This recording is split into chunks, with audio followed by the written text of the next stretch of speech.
नमस्कार जय जगन्नाथ। चलतु आज आम बनवा सुजी काकेरा। मो पुआ आज कहला कि माँ मत संध्या बेले सुजी काकेरा खाइबार अच्छी, मत बहुत तार प्रिय से।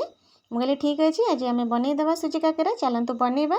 गोटे कड़े गरम करवा, पानी गरम करवा। पानी मुझे 1.5 ग्लास देती। पानी गरम हेले से मो लुण पकईदबा। लुण चीनी पकेबा। लुण चीनी आमर पानी रे भल से मेल्ट होला परे से आम मधुरी पकई नबा। टिके पानी ये गरम पानी काढ़ीदबा। आगो को दरकार हम मधुरी पकई नबा। से आम सुजी दबा। मुझे 1.5 बाउल सुजी नहीं ताको भल से आम एमती मध्यम आंच रे ताको एमती मिसई नबा। जंतणी आराम से प्रस्तुति हो जाए सुजीर। किसी भी कष्ट लगनी। एमती देखंतु सुखिला हो गलानी। मु घी पकेबा पानी रे भूली जाइथिले। फुटिला पानी रे एही समय टिके घी पकई दउची। जंतणीटा हमर जमा लागीबनी। हमर जंतणी बनी गलानी। से गोटे थालीटे घोरी नबा। गोटे साइड रखीदबा। गोटे कड़े गरम करी से मु नड़िया को कोरा दे देची। गुड़ भी दबा। नड़िया गुड़ को भाजीबा। आमे कम आंच रे भाजीबा। पानी बिल्कुल भी दबानी। ताको कम आंच रे एमती भाजीबा। हमर गुड़ रे जो जली अंशटा थाए गरम हेले तार जो पानी अंशटा बाहर से नड़िया रे बढ़िया से भाजी हो जाए। मुझे किसी छेना रखी थी ताको दे दबा। मरीच गुंड दबा। घी हाफ चामच दबा देकी ताको भल से एमती भाजीबा। पूराटा भल से भाजीबा। आमे देखंतु बढ़िया से भाजी हो जाउची। गुजराती गुंड एठी पकेबा। लास्ट को गुजराती गुंड पके किसी सेकेंड एमती मिसई नबा। आमे पूराटा खिला खिला माने झुरझुरिया हवा पाए चिपचिपा हबनी से आमे गोटे चामच सुजी दे दबा। सुजी देकी 2 सेकेंड आमे एमती भाजी नबा। बढ़िया से रहिबा। हमर एमती सुजी देले आम पूराटा बढ़िया होए चिपचिपा हुएनी। गोटे थाली रे मुठी आम जंतणी की मु काढ़ी नहीं जो पानी रखी से पानी हाथ करी बहुत गरम थिला। पानी हाथ करी मु एमती चकड़ी नौची। मो पुओ भी ये देखो सब कम हाथ दब। सी भी टिके चकड़ी नौची एमती जंतणी को कहे मु बढ़िया से नरम करदेवी। देखो सी भी करुँच एमती। मो पुओ सबू कम हाथ दिए। ताको बढ़िया पेंटिंग भी बनी आसे। भल पाठ भी पढ़े। रोसई रे भी मते सहाय्य करे।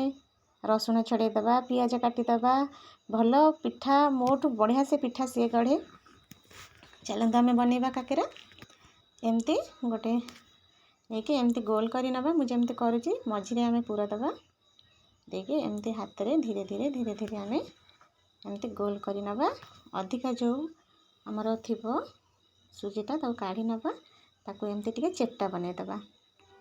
कई चेपटा भी बनाती एमती फ्लैट रो काकेरा। आ कई गोल भी बनाती जेमती भी बनैले चलिबो। आ गोटे बनाऊँ देखते ये मझे पूरा दे दबा। एमती गोल कर नबा। गोल करके हाथ रे टिके एमती आम चेपटा बने दबा। देखंतु बनाऊँ मो पुओ सेपटे लंबा वाला भी काकेरा बन पार। देखो मंडा पिठा परी मुझे भी पिठा बनाए तो सब प्रकार भेराइटी ताको पसंद मो पुओ को। तो मुझे सब प्रकार बनई दिए ताको भल लगे। देखो मो पुओ केते सुंदर भावे बनाऊँची। मु तो छोट बड़े मते बिल्कुल भी आसेनी किंतु ताको सब काम आसे। देखो केते सुंदर है। मोठू भी सुंदर से बनाऊँची। एमती गोल भी बनई पारिबा। गोटे समोसा बनैलानी से गोटे क्यूट छोट समोसाटे बनैलानी मो पुओ। कहा कहा घरे एमती छोट छोट छुआ मैंने भी पिठापना बनाती कमेंट निश्चिंत जनइबे। देखो केते सुंदर समोसा भी बनईदेला। गोल पिठाटे भी बनईची। मोठू भी बढ़िया बनाए मो बंधन। मोदक भी बनैलानी गोटे गणपति बापांकर जेतले पूजा हुए बढ़िया मोदक से बनाए। मो सान पुआ आसी पशिगलानी केतबेले सरीब पिठा मु खाइबी। आमर बनीगला। चलते आम छाणीबा।